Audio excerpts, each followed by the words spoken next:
బీసీలకు 42% రిజర్వేషన్లు కల్పిస్తూ తెలంగాణ ప్రభుత్వం ఆర్డినెన్స్ జారీ చేసింది. అయితే ఈ ఆర్డినెన్స్ ప్రస్తుతం గవర్నర్ దగ్గర ఉంది.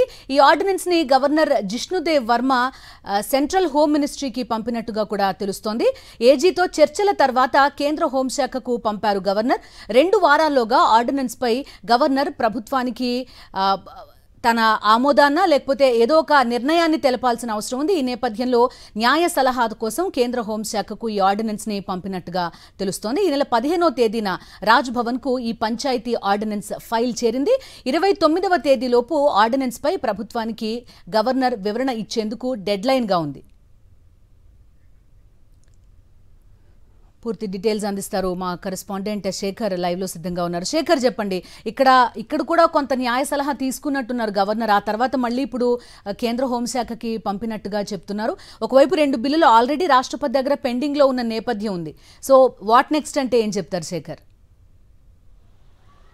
బిందు, పంచాయతీరాజ్ ఆర్డినెన్స్ ఏవైతే రిజర్వేషన్లకు సంబంధించినటువంటి అంశం మీద రాష్ట్ర ప్రభుత్వం తీసుకొచ్చినటువంటి ఆర్డినెన్స్ సవరణలు ఏదైతే బిల్లు ఉందో ఆ బిల్లును సెంట్రల్ హోమ్ మినిస్ట్రీకి రాజ్భవన్ పంపినట్లుగా తెలుస్తూ ఉంది. ఇప్పటికే రాష్ట్ర అడ్వకేట్ జనరల్తో సంప్రదింపులు జరిపి న్యాయపరమైనటువంటి చిక్కులు రాకుండా ఏ రకమైనటువంటి అంశాలు ఉన్నాయి, అట్లాగే ఆర్డినెన్స్ ఆమోదిస్తే ఎలాంటి న్యాయపరమైనటువంటి చిక్కులు వస్తాయి అన్నటువంటి విషయం మీద దాదాపు 2-3 గంటల పాటు గవర్నర్ చర్చలు జరిపారు. ఆ చర్చల అనంతరం సెంట్రల్ హోమ్ మినిస్ట్రీకి ఈ బిల్లును పంపినట్లుగా తెలుస్తూ ఉంది. ఎందుకంటే రాష్ట్ర ప్రభుత్వం అసెంబ్లీలో 42% రిజర్వేషన్లకు సంబంధించినటువంటి బిల్లు ఆమోదం తెలిపిన తర్వాత సెంట్రల్ హోమ్ మినిస్ట్రీకే రాజ్భవన్ నుంచి అప్పుడు వెళ్ళింది. కాబట్టి ప్రస్తుతం ఆ బిల్లు సెంట్రల్ హోమ్ మినిస్ట్రీ దగ్గరనే ఉంది. ఇప్పుడు మళ్ళీ ఆర్డినెన్స్ తేవడంతో అక్కడి నుంచి ఎలాంటి చిక్కులు రాకుండా న్యాయపరమైనటువంటి సలహాల మేరకు ఈ ఆర్డినెన్స్ను కూడా సెంట్రల్ హోమ్ మినిస్ట్రీకే పంపినట్లుగా తెలుస్తూ ఉంది. సెంట్రల్ హోమ్ మినిస్ట్రీ ఆ రిజర్వేషన్లకు సంబంధించినటువంటి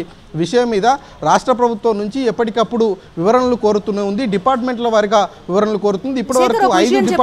ఇప్పుడు ఈ అంటే గవర్నర్ తీసుకున్న నిర్ణయం ఇది అంతవరకు ఓకే, బట్ స్టిల్ కంప్లీట్ గా ఇప్పుడు బీజేపీ చేతుల్లో ఉంది రిజర్వేషన్ల అంశం అనేది అర్థం చేసుకోవచ్చా మనం? ఖచ్చితంగా, ఎందుకంటే రిజర్వేషన్లకు సంబంధించినటువంటి అసెంబ్లీలో పాస్ చేసిన బిల్లు కేంద్ర ప్రభుత్వం దగ్గరనే ఉంది. ఇప్పుడు ఆర్డినెన్స్కు సంబంధించినటువంటి అంశం కూడా కేంద్ర ప్రభుత్వం పరిధిలోకి వెళ్ళింది. కాబట్టి న్యాయ సలహాల బిల్లుకు సంబంధించినటువంటి విషయం మీద ఒక డెడ్ లైన్ లేకపోవచ్చు, కానీ ఆర్డినెన్స్ మీద రాజ్భవన్కి ఫైల్ వెళ్ళిందంటే ఖచ్చితంగా 2 వారాల్లోపు రాష్ట్ర ప్రభుత్వానికి ఏదో ఒక వివరణ ఇవ్వాల్సిందిగా డెడ్ లైన్ ఉంటుందన్నటువంటి అంశాల మీద రాజ్యాంగ నిపుణులు చెప్తా ఉన్నారు. గవర్నర్ ఖచ్చితంగా రాష్ట్ర ప్రభుత్వానికి అది ముందుకు తీసుకెళ్లాలా, లేదంటే అక్కడే ఆపేయాలా, దాన్ని రిజెక్ట్ చేస్తున్నారా, లేదంటే మిగతా వేరే అంశం మీద న్యాయ సలహాల మేరకు కేంద్రం దగ్గరికి పంపించామా అన్నటువంటి అంశం మీద 2 వారాల వరకు డెడ్ లైన్ ఉంటుంది. ఆ 2 వారాల లోపే రాష్ట్ర ప్రభుత్వానికి వివరణ ఇవ్వాల్సి ఉంటుంది. 15వ తేదీన వెళ్ళింది కాబట్టి 29వ తేదీ వరకు ఆ టైం ఉంటుంది. ఆ లోపే కేంద్ర న్యాయ సలహా మేరకు ఆర్డినెన్స్ని అక్కడికి పంపించారు. మరి అక్కడి నుంచి ఈ 29వ తేదీలోపు వివరణ వస్తుందా లేదా, దాని మీద క్లారిటీ వస్తుందా లేదా అన్నది చూడాలి. మరి రాష్ట్ర ప్రభుత్వానికి గవర్నర్ ఎలాంటి క్లారిటీ ఇస్తారు అన్నది కూడా చూడాల్సి ఉంటుంది.